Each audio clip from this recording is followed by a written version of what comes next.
Hola, ¿qué tal? ¿Cómo están? Bienvenidos a una nueva edición aquí en El Círculo en Justicia TV. Y hoy vamos a platicar de energías renovables y es un tema de estos que escuchamos y escuchamos, pero ya se han vuelto parte de la conversación cotidiana. Pero hay veces que no tenemos tan claro cuáles son las energías, cuáles son más eficientes que otras, si el mundo está caminando de veras hacia allá y en México dónde estamos parados. De todo eso vamos a platicar con la doctora Carla Graciela Sedano Villavicencio. Ella es investigadora del Instituto de Energías Renovables de la UNAM, que me da mucho gusto recibir. ¿Qué tal, doctora? ¿Qué tal? Mucho gusto y muy buenas tardes. Buenas tardes. Y está también con nosotros Arturo Carranza, él es analista, consultor en temas energéticos, a quien también siempre es un gusto escuchar y ver. Arturo, ¿qué tal? Hola Mario, muchísimas gracias por la invitación. Gracias a los dos. Y yo empezaría, doctora, por preguntarte el tema de, a ver, ¿qué son las energías renovables? ¿Cuáles son? Y quieres empecemos por ahí, por el ABC, porque son estas cosas Perfecto. que luego damos por hecho que todo el mundo sabe y empezando por mí, no necesariamente. No, muchas gracias. Mira, sí, creo que eso ayuda mucho a empezar la discusión, a decirte qué son las energías renovables. Normalmente las energías renovables son fuentes de energía que son naturales, para empezar, y ahorita hablamos de cuáles son, y virtualmente inagotables. ¿Y por qué hablamos de que virtualmente inagotables? Porque hablamos de que hay, o se pueden recuperar, como el caso de la madera, siempre que sea bien manejada, ¿no? Ese es un tema. O la solar, por ejemplo, ¿no? Porque al final, pues va a acabarse primero la humanidad y el planeta que la energía solar, ¿no? El sol que irradia. También es una energía renovable la energía del viento, porque el viento va a seguir soplando con más o menos intensidad independientemente de nuestra existencia en el planeta. No nos lo vamos a acabar cuando lo transformamos. La energía maremotriz también, la que puede sostener todo el oleaje, también es una energía renovable. También es energía renovable la geotermia, la que viene del calentamiento interno de nuestro planeta. Entonces, si te fijas, no tiene elemento natural, ¿no? La biomasa, el sol, el aire, el agua, la propia tierra, ¿no? El calentamiento que tenemos en nuestros mantos terrestres. Eso es energía renovable, que es muy diferente a las definiciones oficiales como energía limpia, y creo que es importante hacer esa diferencia. En la ley de la industria eléctrica, tanto en la de hace 2003, 2014, como en la actual ley de la industria eléctrica, hay una mala definición de energía limpia. Se incluyen energías que realmente no son tan limpias, y creo que eso es una parte del centro de la discusión. Por ejemplo, mira, las hidroeléctricas son limpias en el sentido en que no emiten contaminantes, pero, y ahí viene una parte fina, recordemos que el agua, el uso del agua tiene otros fines. Claro. El atender el campo y atender la salud humana, entre otras cosas. Y no es su fin principal estar almacenada para cuando queramos obtener electricidad, ¿no? Entonces, es limpia hasta ahí, pero no es sustentable, que creo que es otro de estos conceptos que vamos aprendiendo en el camino. Ahí entonces, nada más antes de ir con Arturo, ¿ahí no entra la categoría de energía renovable o sí?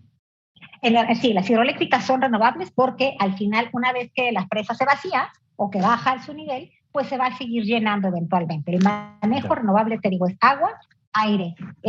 Suena muy los 4 elementos, pero es más que eso, ¿no? O sea, ese es el sol, es el viento, la biomasa y el agua, ya sea en océano, ya sea en hidroeléctrica y, por supuesto, la geotermia. Muy bien. Ahora, ¿por qué es importante, Arturo, tener definiciones claras en estos temas? Y ya platicaremos más adelante el tema de marco legal, pero ¿por qué es importante de entrada ponernos de acuerdo en cuáles son las formas de energía y por qué conceptualmente obedecen a una definición como la que estamos aprendiendo ahora?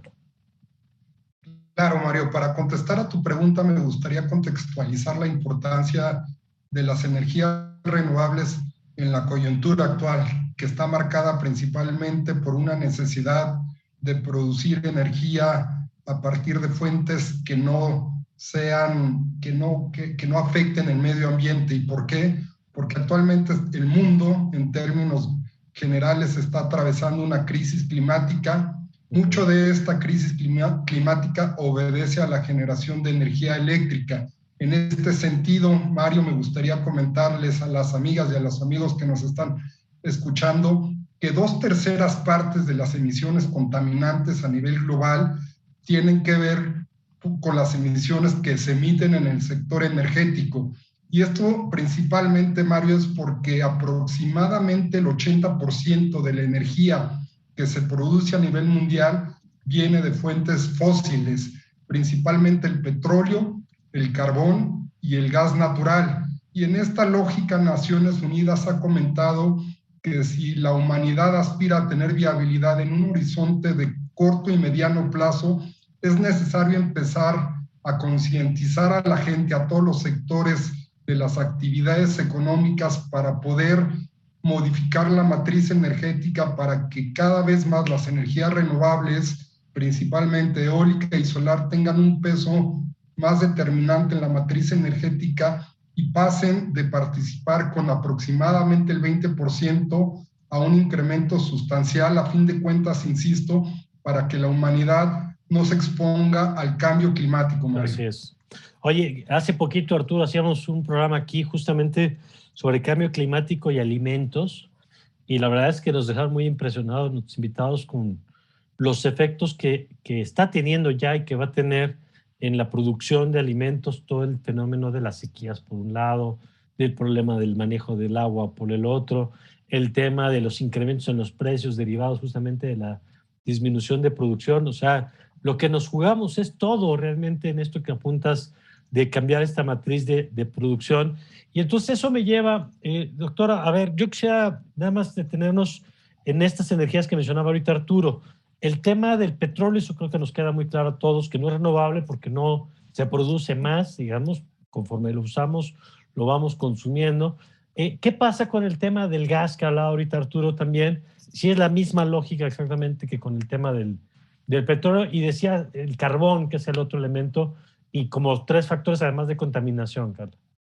Claro. Mira, efectivamente, los hidrocarburos, que es ahí donde entramos en esa otra gran dimensión y se pueden ver estas 3 como ese tipo de combustible para generar energía, son no renovables. Así como el petróleo se va a acabar, se está acabando, también se está acabando el gas y también viene un momento finito el carbón.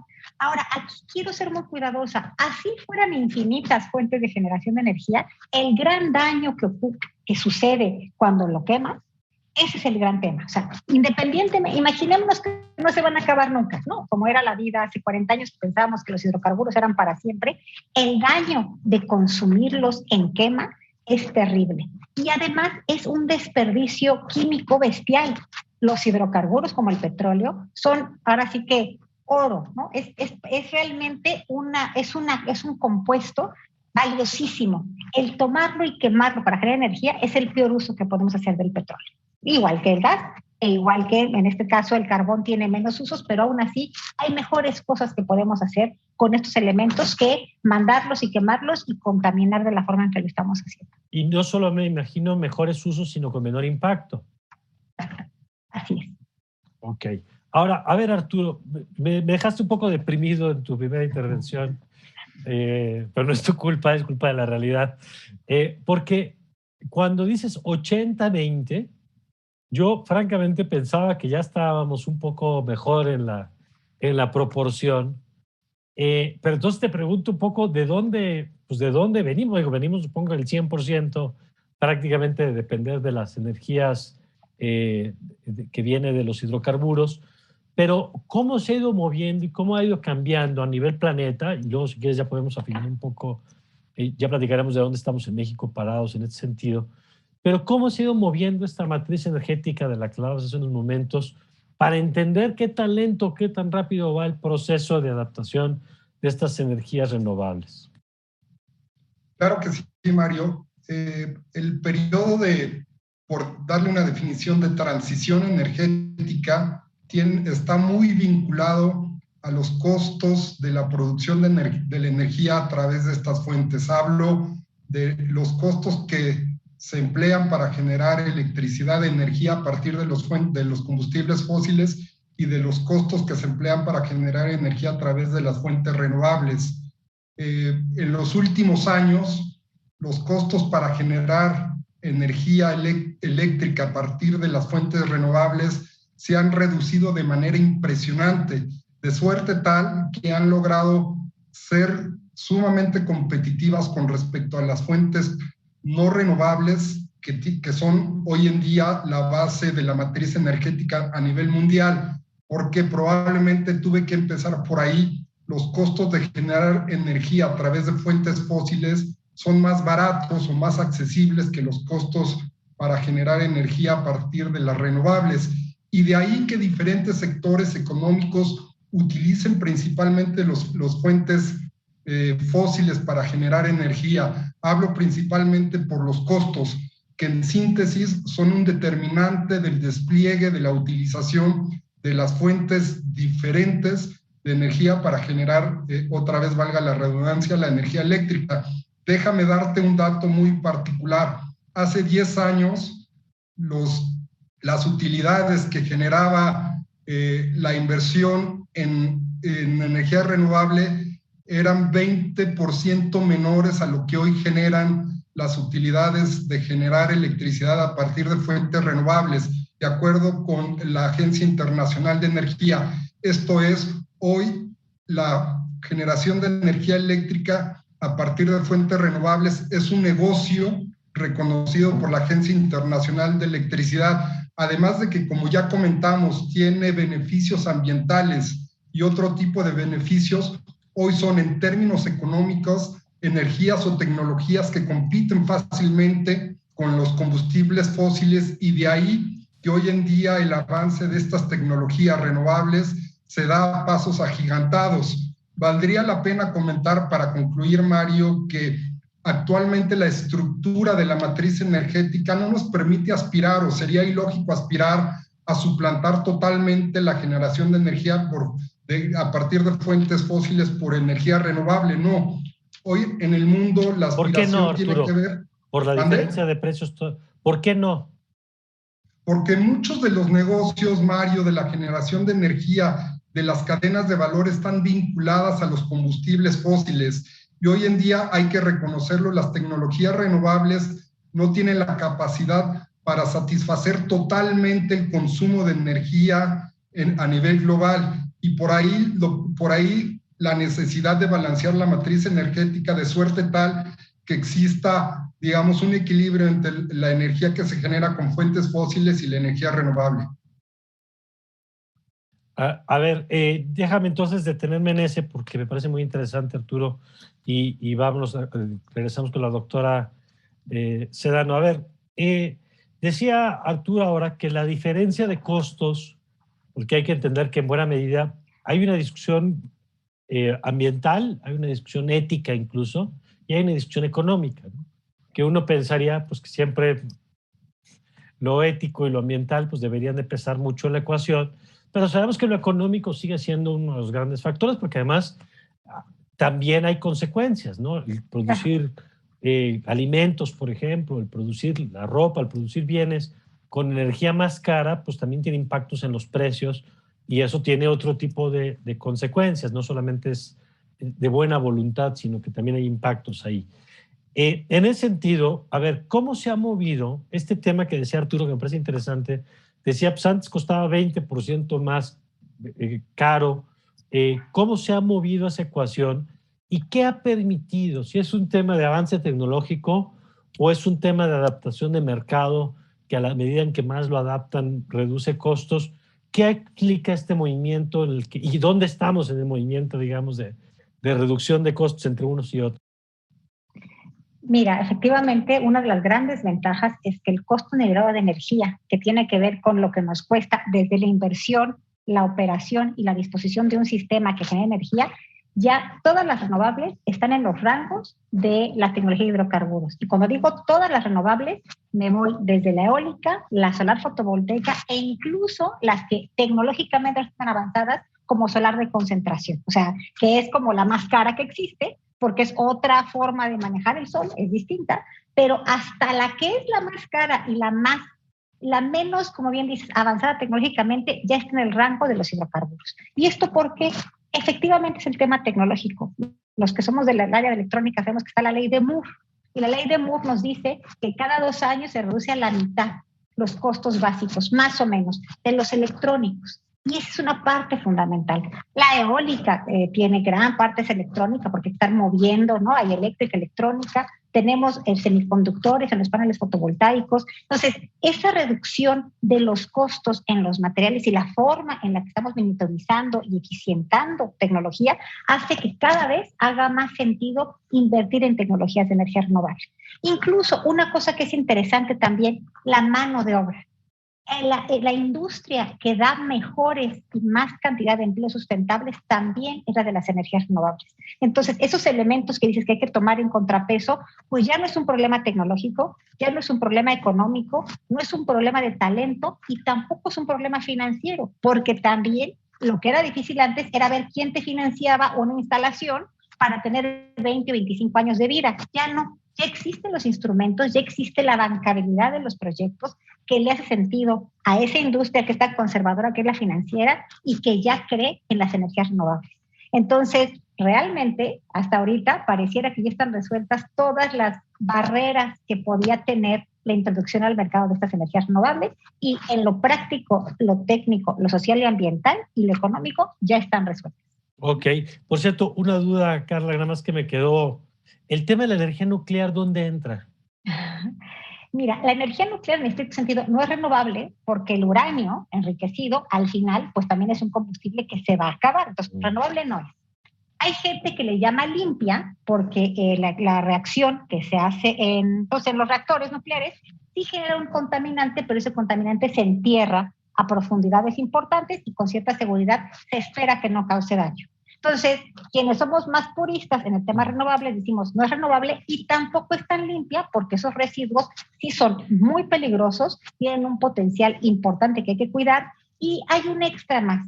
La energía nuclear también genera los modelos económicos verticales tipo monopolio que generan los hidrocarburos, donde hay un gran dueño o dueña de los bienes de capital y la demás gente compra. Y por otro lado hay una altísima dependencia energética, porque el uranio enriquecido te lo venden de fuera y no solo eso, te lo controlan desde afuera. Nadie en ningún país es libre de utilizar su material radioactivo sin permiso de alguno de los grandes, ¿no? Ok, interesante, nada más porque ahora que escuchamos las transiciones, pensaba que algunos países también se han caminado hacia allá y qué es de lo que vamos a platicar. Vamos a una pausa. Y ahora que regresemos con nuestros invitados, les vamos a preguntar, a ver, ¿qué países han hecho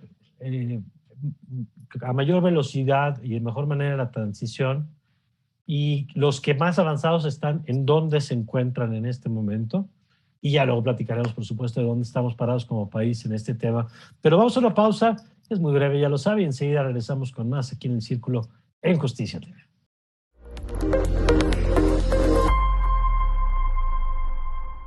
Bueno, ahí vamos con el tema entendiendo y me parece que hay cosas muy interesantes porque hay cierto lugar para el optimismo, que luego en estos temas ambientales no son sencillos, porque nos decía Carla, nos decía Arturo, que económicamente, tecnológicamente ha habido un avance en estos temas y entonces pues estas brechas de las que tú hablabas al principio pues se van cerrando y eso lo hace evidentemente más atractivo, más competitivo. Y te pregunto, oye Arturo, a ver, ¿quién lo está haciendo bien? ¿Quién lo ha hecho bien? Y quien mejor lo ha hecho, ¿cómo ha ido cambiando esta composición entre los hidrocarburos y estas energías de las que hemos estado hablando? Claro, empezaría por hacer una diferenciación básica, Mario. Observo que a nivel mundial los países desarrollados han estado en mejores condiciones para poder aprovechar la energía renovable. ¿Por qué? Porque han destinado las inversiones necesarias para desarrollar y consolidar la energía necesaria para poder incorporar las energías renovables a su matriz energética. Esto porque sus necesidades internas no son tan complejas, por decirlo de alguna u otra forma, que las necesidades de los países en desarrollo. Esa es una primera diferenciación. Esto no quiere decir, Mario, que los países en desarrollo al día de hoy no estén instrumentando programas muy ambiciosos para incorporar las energías renovables. Ahorita lo comentaré. En todo caso, observo, como te digo, que los países desarrollados han tenido la capacidad financiera para poder incorporar de una manera más rápida las fuentes renovables a su matriz energética.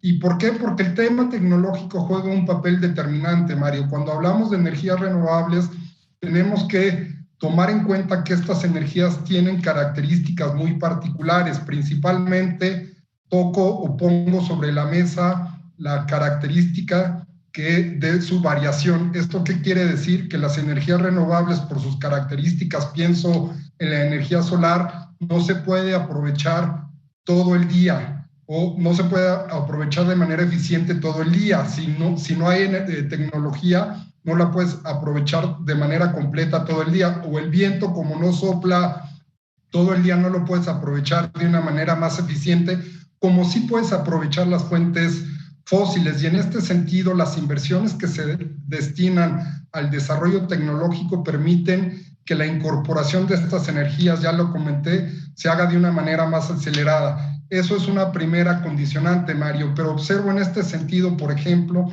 el despliegue de tecnología renovable de una manera impresionante en Europa. Y aquí incorporo otra variable. Muchos de los países europeos dependen de las importaciones de energía de otros países, por ejemplo, de Rusia. Hoy actualmente se discute a nivel mundial la dependencia que Europa tiene con respecto a las importaciones de gas ruso, natural, por ejemplo, claro, de Rusia. Y en este sentido, esa también es un impulsor, hablo de la dependencia de las importaciones energéticas que tienen los países.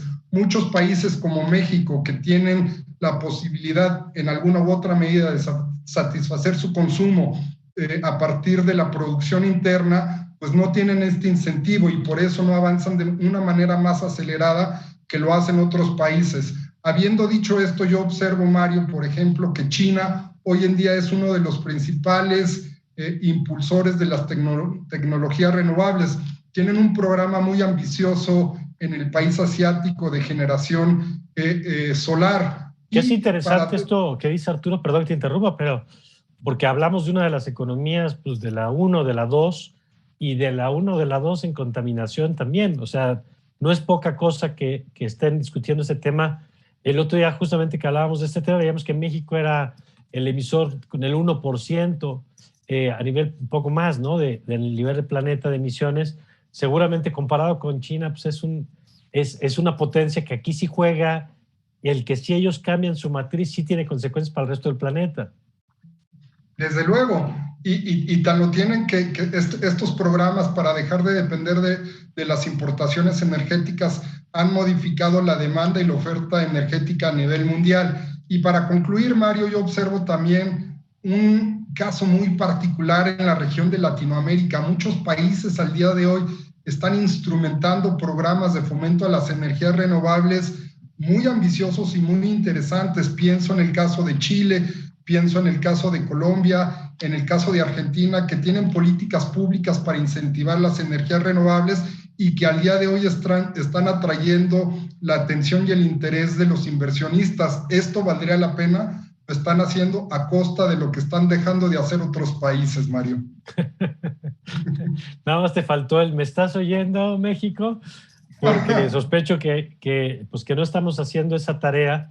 Pero me parece muy interesante lo que apuntas, Arturo, de cómo en este tema, además del tema económico que ya hablábamos y el tema tecnológico que explicaba la doctora hace rato, está el tema geopolítico.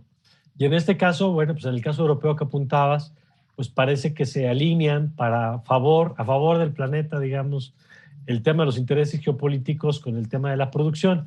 Ahora, yo quisiera, Carla, si nos puedes ayudar a entender este tema de la, no sé cuál sea el término técnico, pero este tema donde el que no puedes tener producción de energía eólica de manera permanente, porque me parece que se ha ido resolviendo gradualmente, pero que lo he escuchado como un argumento como muy simplón, sobre todo en el gobierno mexicano hace pocos meses, cuando decían, no, ¿cómo vamos casi a dejar de producir petróleo si no siempre hay sol? Y yo decía, pues es que eso no suena muy científico, teniendo una base científica que es verdad, pero a veces nos puedes ayudar a entender ese tema, porque con la eólica y con la solar sobre todo, por esos dos argumentos, que no siempre hay sol y que además entiendo no tiene que ver con el calor, sino tiene que ver con la energía. A ver, si nos puedes ayudar con esto, por favor. Sí, encantada. Mira, ese fenómeno se llama variabilidad. Y ya desde el nombre hace sentido, es que es variable y todos lo sentimos. Si pasa la nube, pues hay menos sol, ¿no? O sea, por una nube que pasa, si llueve, y en el viento igual, a veces el viento está todo lo que da y a veces ligerito. Entonces, que sea variable Por supuesto que dependiendo de qué tanta irradiación tengamos en el momento y qué tanto viento tengamos, es cuánta energía generamos. Eso así es, y varía.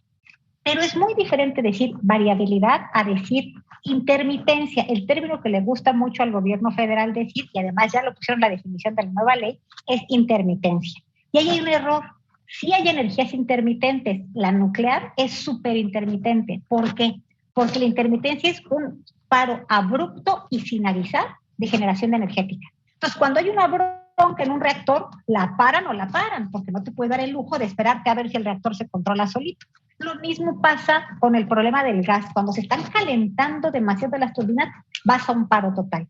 Los paros intermitentes son malísimos para el sistema, porque imagínate que vienen todos los electrones corriendo y los paras, los sistemas se dañan. Hay brincos de corriente y de potencia importantes y causan daño. Lo que pasa con la solar y la eólica en particular es que son variables. Y la ventaja que tenemos, y ahí creo que es lo más bonito, es que se puede uno anticipar. No de repente se va el sol, pues no con un dedo nos lo tapan. No aparece una nube de la nada. No es que, ¡ay! Anocheció, qué sorpresa. Eso no pasa. Tú ya sabes que va a anochecer, a qué horas amanece. Incluso los calendarios saben con mucho tiempo atrás, porque es un fenómeno astronómico, cuándo va a estar como el sol. Entonces, la gran respuesta a la variabilidad que Europa ha puesto en la mesa, y ya tiene mucha tecnología que funciona, es la digitalización. Cuando tú le metes cómputo al tema de sube, baja la generación energética, entonces hay sistemas de control que lo pueden manejar muy bien. ¿Y cómo sabemos que lo pueden? Ve lo que pasa con las comunicaciones, ve lo que pasa con las finanzas. Nadie se está preocupando porque en el cajero automático no se le vaya a ir la luz. No es un tema. Así se vaya la luz, los sistemas de cómputo tienen una velocidad que alcanzan a guardar las transacciones. Y la nube es más lenta que ese tipo de problemas en la red. Entonces, el cómputo ya resolvió la variabilidad y por eso nos importa mucho que hablemos de sí. La solar y la eólica son variables, pero el cómputo ya sabe cómo, y el control, ya saben cómo ir viendo, leyendo el ambiente y diciendo, ahora más, ya que no hay suficiente solar, ábrele al gas o ciérrale a tal lado, y así las energías contaminantes en los países desarrollados que ya están en la transición son las de respaldo. Dejan que se genere tanta renovable como el sistema dé, como la variabilidad nos dé, y para complementar metes una termoeléctrica, metes un ciclo combinado, entonces el sistema está para que las renovables funcionen. Ya. Y en ese sentido, Arturo, por ejemplo, ¿cuál sería, en tu opinión, el país que mejor hablamos hablado de Europa como región, hablabas de China con una apuesta por este proyecto, pero ¿cuál dirías tú que es un país que en tu opinión ha hecho de la mejor manera esta transición y del que podríamos estar aprendiendo?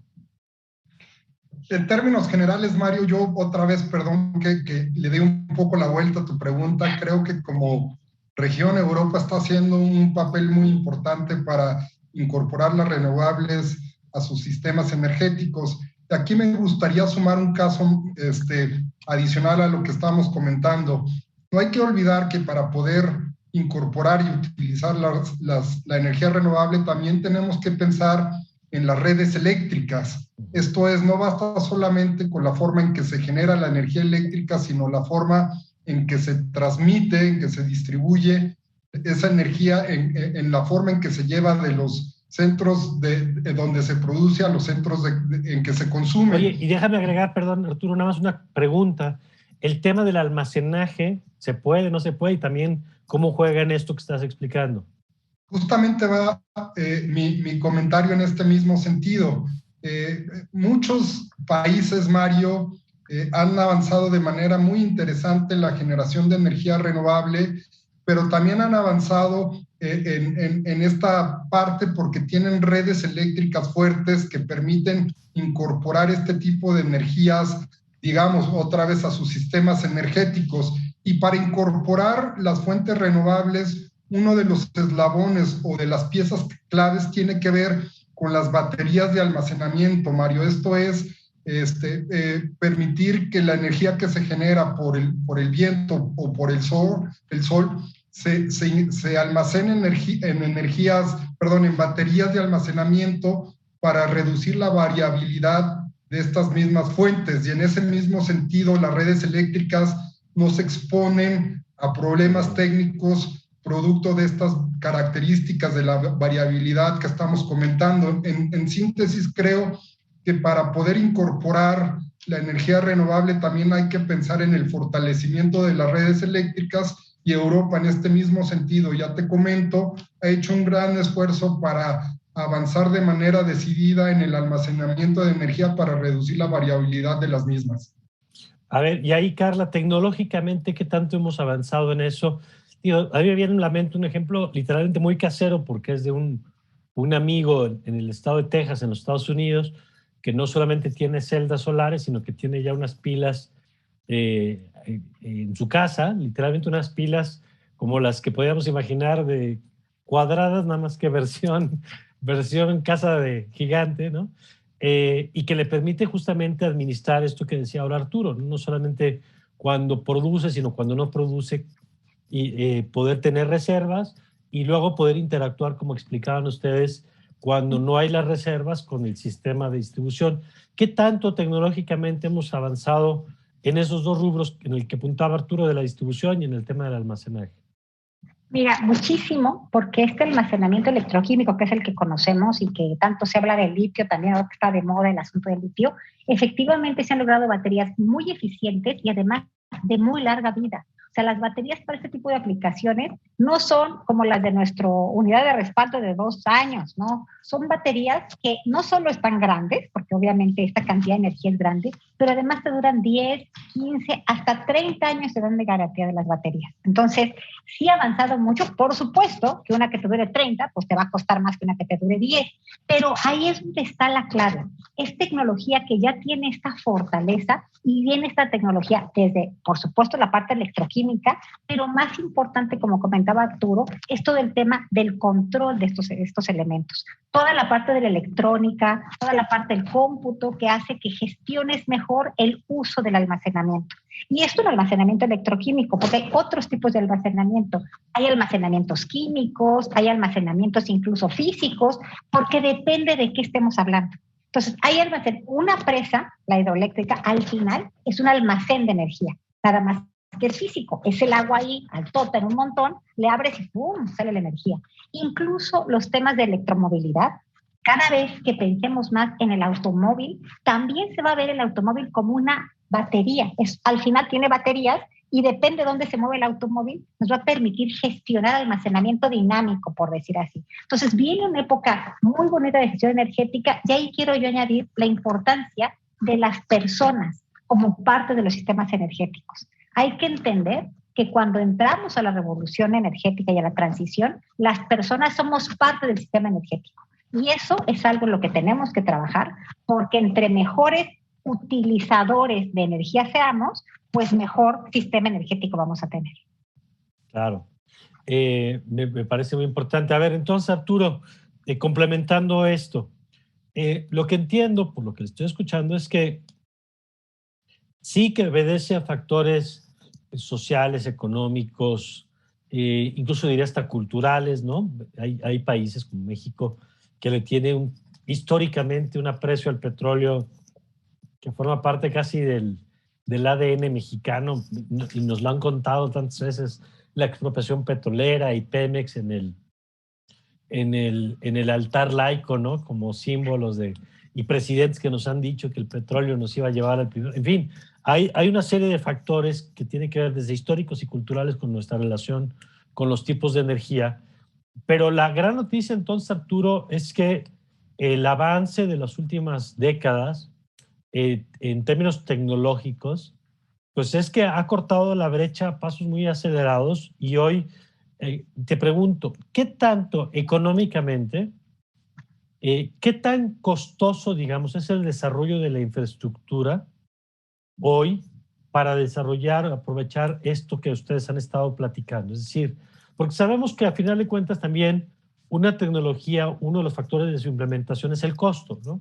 Lo hemos visto con los celulares, lo hemos visto con Internet, que mientras más económico se vuelve, pues más gente lo adapta, y al revés, mientras más gente lo adapta, también más económico se vuelve. En el tema de las energías alternativas, ¿tú dirías que en dónde estamos hoy? ya viendo el paquete completo de todo lo que requiere, ya no solamente el desarrollo de la tecnología, sino la distribución y el almacenamiento? Yo diría, Mario, que hemos avanzado a un paso muy acelerado en beneficio del medio ambiente a nivel global. Sin embargo, también reconocería la situación actual del sistema energético a nivel mundial, donde, como ya lo comentamos, dependemos en su amplia mayoría de la generación a partir de fuentes fósiles. Y si queremos seguir avanzando de manera acelerada para cambiar la ecuación, esto es, para que cada vez sea más la energía renovable, lo que tenemos que hacer es seguir invirtiendo en este tipo de tecnología, y para eso se requiere de la voluntad de los gobiernos, así lo dice la Agencia Internacional de Energía, y pone en el centro de esta transición energética y de la aceleración de esta transición energética la voluntad política, porque de lo que se trata es de desplazar una industria del combustible fósil plenamente establecida, con una serie de intereses legítimos desde mi punto de vista, pero sí es necesario desplazarlos, limitarlos, para poder ampliar la participación renovable, de suerte tal pues que lo que se requiere como punto de partida es voluntad política para poder hacer esta transición. Se requieren también recursos adicionales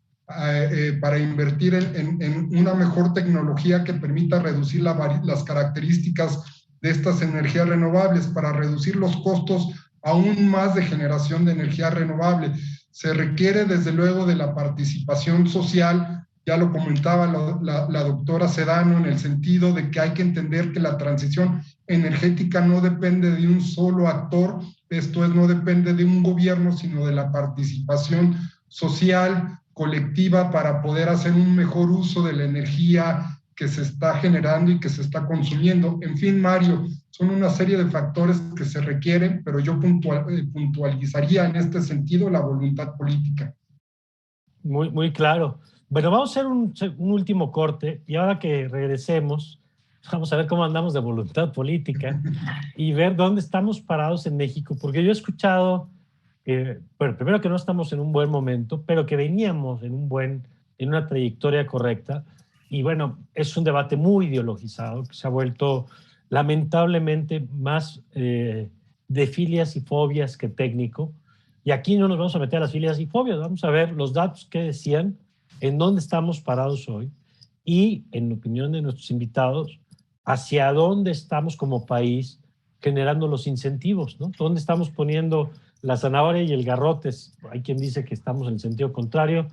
¿Qué tan cierto es eso? Lo platicamos regresando del corte. Ya volvemos.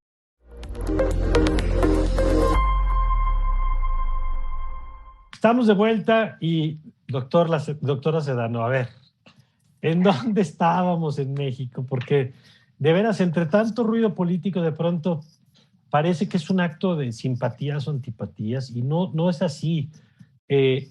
¿Estábamos avanzando o no estábamos avanzando? ¿Cómo estaba y cómo estamos hoy en México en materia de energías alternativas? Mira, hay que reconocer que cuando se abre, porque eso fue lo que sucedió, se abre la posibilidad de que los privados, las empresas privadas, generen en distintos esquemas, pues se avanzó. Y la razón fue puramente económica. ¿Por qué? Porque si somos las energías más baratas, las renovables, ¿no? Pues de forma natural, cuando alguien tiene una empresa y quiere maximizar sus ganancias, pues no le va a invertir a las energías caras, no tiene sentido. Claro. Entonces se siguió una lógica de mercado, y las subastas, que es el gran tema, fueron ganadas casi aplastantemente y por mayoría por la solar y la eólica, en distintas proporciones. Y ciclos combinados modernos, porque aquí hay que aclarar también, se entiende que, insisto, hace falta una carga base, el almacenamiento y una carga base, y el ciclo combinado es parte de esta carga base. A ver, entonces, para los hispanoparlantes, ciclo combinado. ¿Qué significa eso? ¿No? Es gas. Utilicemos gas, pero ahí es donde viene el tema interesante, pero que está bien controlado su nivel de emisiones. Es tecnología donde los límites vamos a decir así, de emisiones contaminantes son suficientemente bajos para que se pueda considerar en algunas legislaciones como limpia la energía. Y este era el caso. Entonces teníamos las subastas y tenemos pausado otra cosa que a mí me encantaba como instrumento, los certificados de energía limpia. ¿Y esto qué era? una obligación, así, obligación para todas las industrias de consumir energía limpia o sí. Iba de manera incremental, 5% el primer año, 5.3, 8, 10, 13, de tal forma que se generó un mercado para la energía limpia y renovable. Y entonces eso también fue tractor para que industria privada, que a lo mejor hacía otra cosa, y además de que voy a hacer, no es ningún secreto, muchas personas que invertían en gasolinas, en gasolineras, la gente que trabajaba en la lógica de hidrocarburos, empezó a invertir en parques solares y eólicos. Les hizo sentido porque veían la transición y veías un jalón de la industria obligado por el gobierno a consumir energía limpia. ¿Y esto entonces, ya se estaba reflejando en la matriz energética del país? Se empezó a reflejar. ¿Por qué? Porque pues la reforma se empieza en 2013, se termina en 2015, el Día de Guadalupe, para ser muy preciso, el 12 de diciembre de 2015, ¿no? Y luego, pues ahora hay que entrarle a las subastas, se empiezan a construir y son un par de años en la construcción. Entonces, estamos a punto de liberar todo y se pausa todo. ¿Y por qué se pausa? Y aquí yo creo, me voy a ir muy técnica, porque creo que es lo importante, ante una preocupación fundada o no de la CFE por la confiabilidad de la red. Ese es el argumento. A ver, un momento. Como estas energías variables nos desestabilizan, entonces, momento, le paramos ahí y además paramos todo porque consideramos que hay irregularidades. Y se para un boom muy interesante y además también por mandato, los certificados de energía limpia, la CFE no participaba porque le debe incentivar la inversión privada. Y CFE recientemente dice, y CFE también participa en los certificados de energía limpia porque nuestra energía es limpia, por definición, ¿no? Y entonces, pues, la inversión se desincentiva, ¿no? Y todo este impulso de capital fresco, no deuda, que estaba generando infraestructura, se detiene con las consecuencias de un paro en seco a la inversión, ¿no? Que eso, pues, seguro Arturo puede explicarlo mejor que yo. A ver, Arturo, ¿y entonces qué pasó?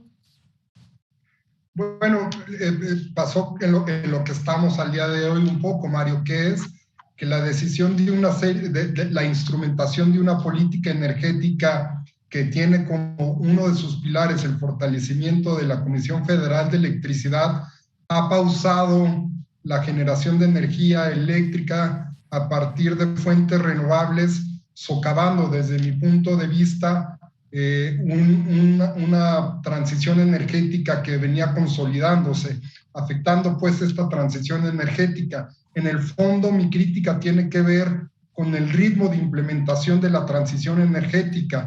Podemos reconocer que al día de hoy todavía existen proyectos renovables que de alguna u otra forma están permitiendo que la transición energética en nuestro país avance. Pero desde mi punto de vista y un poco por lo que hemos comentado hoy, creo que estaríamos en mejores condiciones de transitar este proceso si aprovecháramos las tecnologías y la participación de las empresas privadas que tienen capital fresco, que tienen la tecnología necesaria para acelerar la transición energética.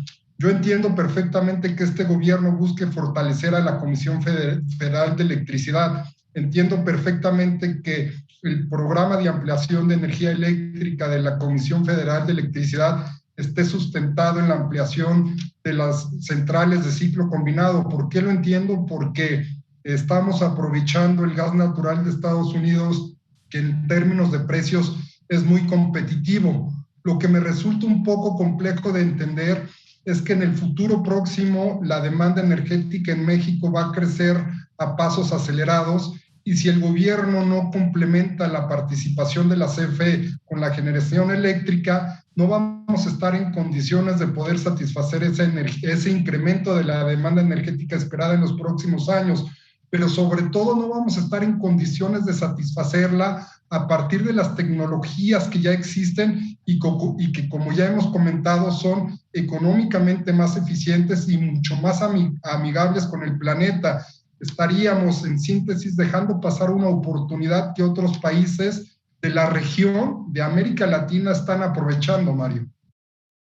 De acuerdo, porque, a ver, entonces, doctora, si entiendo bien lo que dice Arturo, hay razones no solo ambientales, sino económicas. O sea, si la economía eso claro, en el escenario supongo que la economía crece y que crezca la demanda también, porque una solución es que si la economía no crece, pues no crece la demanda, que es una solución bastante pobre, digamos, porque literalmente pues, es con cargo al desarrollo del país, pero en el escenario, digamos, donde la economía crece y hay una mayor demanda de energía, pues lo que dice es, ni el gobierno la va a abastecer y luego no necesariamente se va a abastecer con los recursos adecuados.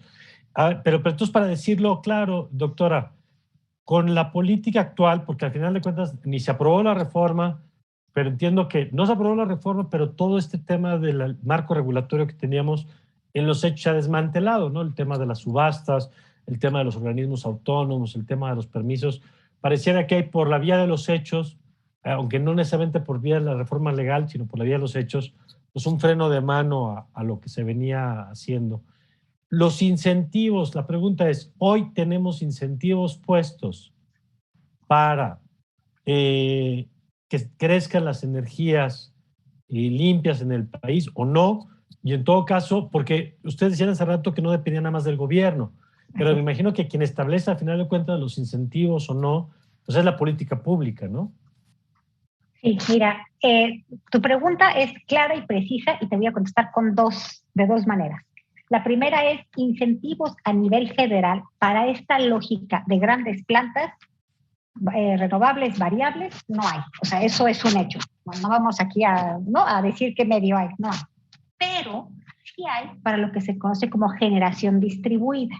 ¿Esto qué es? Son plantas, para empezar, que no excedan los 500 kilowatts, que eso es, en términos sencillos es pues un centro comercial pequeño, una industria pequeña, ¿no? O sea, más para tener una idea de cuántos son 500 kilowatts, y que no se suban a la red de transmisión. Lo que hay que reconocer, porque también, así como dice Arturo, hay que reconocer cosas, es que el porteo, generar en un lugar del país y usar la energía a decenas o cientos de kilómetros lejano, sí es muy caro para CFE, porque tienen que subir esa energía, viajar por una red que tenemos en condiciones regulares y luego descargarla en otro punto. Eso es caro para la CFE.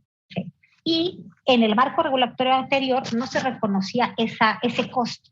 Claro. Entonces, realmente la CFE con toda razón reclamaba y decía, oye, me está costando y tú estás aquí haciendo negocio y además me estás quitando un cliente, ¿no? Entonces, ¿cómo nos arreglamos? En lugar de cómo nos arreglamos, se paró ahorita el porteo. Pero la generación distribuida es una muy buena alternativa. Si uno no hace eso y tiene uno pequeñas granjas fotovoltaicas, hace mucho sentido. O pequeños parques eólicos, incluso lo que se conoce como de media potencia, eólica de potencia baja. Entonces, hay opciones. Y eso, hoy el marco legal permite o favorece ese desarrollo, y si eso tiene que ver también con lo que hemos escuchado del autoconsumo, de que veíamos plantas que arrollaban y decían, bueno, pues yo genero mi propia energía, que me sale más barata, la coloco cerca de donde tengo mi planta y por lo tanto me evito este tema del costo de distribución con este problema que nos explicaba ahora. Hoy, ¿cómo quedó ese tema? Y siempre que sea generación distribuida, que esté cerca y menos de 500 kilowatts, regulatoriamente es posible. No te digo que es muy rápido, porque al final CFE tiene que no autorizar, darse por enterado y ver si te permite conectarte. Pero sí hay un incentivo. Y tan hay un incentivo que la semana pasada, hace unos días, el gobierno de la Ciudad de México insiste en que la Ciudad de México va a incentivar la generación distribuida, fotovoltaica y solar térmica, que es otra historia para otro programa, pero que la va a incentivar porque está en el marco legal. Contra la generación distribuida, no solo no hay nada en contra, sino ya tácita y explícitamente se ha dicho que esa es la vía. Ok. ¿Y cómo ves, Arturo, el potencial de eso? Yo sostengo, Mario, que el futuro está en la generación distribuida. Esto es que cada hogar pueda generar su propia electricidad para consumo interno. Ahí estaría dejar de utilizar las redes de transmisión y distribución para hacerlo todo de manera interna, un poco lo que tú planteabas, la economía circular, un poco en este sentido, que tener la capacidad para tomar conciencia de lo que tú estás generando, de lo que te cuesta generar y consumir en esa misma medida. Hacia allá está el futuro, Mario, y como dice la doctora Sedano, es un buen mensaje que estas autoridades, sí hay que destacarlo, que de alguna u otra forma estén permitiendo que los proyectos de generación distribuida, que desde mi punto de vista tienen una lógica para el consumo de las familias, se permita aquí en México. Y ves condiciones, o sea, lo entiendo como lo señalas en términos de tecnológico, que además en algunos lugares ya ocurre, pues algunas, incluso en nuestro país hay gente que ya lo tiene. Tú ves que tecnológicamente, bueno, no solamente tecnológicamente, porque eso me queda claro que ya cada vez estamos más cerca de eso, digamos, por el costo de la infraestructura, de las celdas, que pues, hemos visto una baja en los últimos años, pero ¿ves una política pública orientada hacia allá? Veo un interés de las autoridades energéticas por impulsarlo, Mario. Eso yo lo reconozco. Sí hay, o sea, la regulación sí ha permitido que este tipo de proyectos avance, probablemente no en la medida en que muchos desearíamos que avanzara, pero no veo que la puerta esté cerrada en este sentido. Sin embargo, aquí también, Mario, creo que también hay que tomar en cuenta que hay otro tipo de consumidores industriales que son generalmente el sector que más consume energía a nivel mundial. O sea, los industriales también tienen que acceder a energía eléctrica barata para poder ser competitivos a nivel global. También el sector comercial, en fin. Y creo que en este sentido no podemos dejar de ver que estos sectores sí han sido castigados en alguna u otra forma por la política energética de este gobierno, porque lo que se ha planteado es que este tipo de sectores, hablo del industrial y del comercial, tengan que acceder a energía principalmente de la que genera la Comisión Federal de Electricidad y dejar de tener otras opciones como la autogeneración. Y en este sentido también es una invitación para pensar en términos generales y no solamente en un único sector, Mario. De acuerdo. ¿Algún apunte final, doctora? Los 2 minutitos que nos quedan. Claro, mira, que yo creo que sí tenemos que entender que la transición se está dando. O sea, no es una cosa opcional. Lo único que va a ser opcional es el rezago que cada país decida tener en el tema, porque la transición es y lleva a una transformación de los usos energéticos y de la propia gestión energética de las personas. También tenemos que aprender más sobre energía a las personas para poder ser parte de esta revolución energética. Y el punto central es que recordemos que sí hay un tema de género en la transición. Las mujeres hemos sido históricamente más afectadas por temas de pobreza energética. Entonces, la transición es una oportunidad para combatir rezagos de género. Así que quiero insistir en que sí nos tenemos que sumar a la transición tan rápido como se pueda, desde tantas trincheras como se deba, y pues que hagamos alianza y trabajemos de manera conjunta. Muy bien. Si hay algo irregular, lo atendemos, pero hay que entrar. De acuerdo. Yo agregaría nada más, Arturo, antes de escuchar tu reflexión final, que los incentivos además van a estar, por las buenas o por las malas, dentro o fuera del país, ¿no? Esta idea de castigar exportaciones de países que contaminan más, pues no se va a mover, aunque tú te quieras envolver en una bandera nacionalista o por razones apegarte a ciertas formas de energía, pues va a haber costos, ¿no? Me encanta lo que dice la doctora Sedano cuando dice, la pregunta no es si va a pasar o no, esto va a pasar. La pregunta es dónde vas a estar parado tú y qué tan lejos vas a estar con las consecuencias que eso vaya a tener, ¿no? Claro, yo nada más complementaría lo que ustedes ya dijeron de manera muy clara y que tiene que ver con el hecho de que nuestro país tiene un potencial muy grande en materia de energía renovable y tenemos que tener la capacidad de aprovechar ese potencial y no hay mejor forma de aprovecharlo que con políticas públicas claras, transparentes y equitativas, y creo que eso es uno de los desafíos de cara al futuro próximo. De acuerdo.